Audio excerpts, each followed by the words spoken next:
Во дипломатијата и во политиката ништо не е случајно. Тезите за федерализација па присоединување на западниот дел на Македонија кон Албанија, кои ги заговара Тимоти Лес, поранешниот шеф на британската амбасада во Бања Лука и поранешен вработен во британската амбасада во Скопје, во својата колумна насловена Дисфункција на Балканот, очигледно се и порака за Република Македонија, иако во анализата се вклучени и останатите балкански држави, Босна и Херцеговина, Србија, Косово и Црна Гора, смета поранешниот амбасадор Ристо Никоски.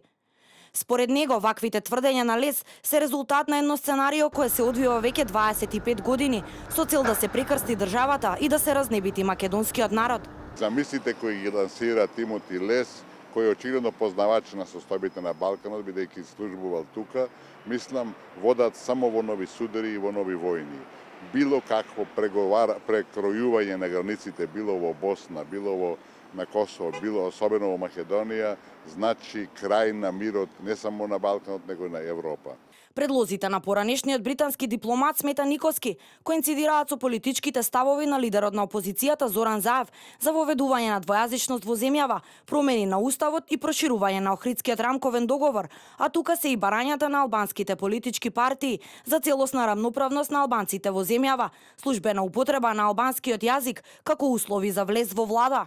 Лидерите на опозицијата се директни вазали на странските интереси во Македонија, кои заговараат погубни сценарија, вели Никоски.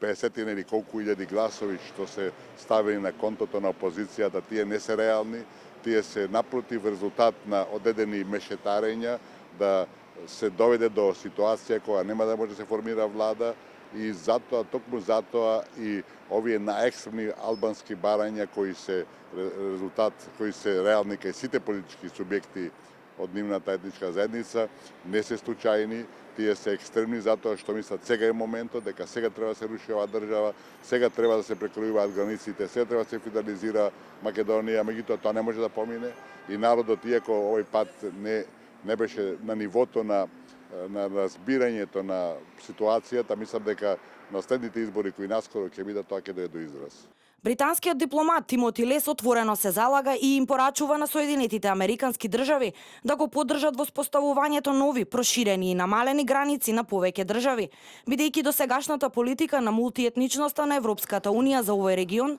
доживеала неуспех. Според овој поранешен британски дипломат, треба да се менуваат не само границите и внатрешното уредување на Македонија, туку и на останатите балкански држави, Босна и Херцеговина, Србија, Косово и Црна Гора.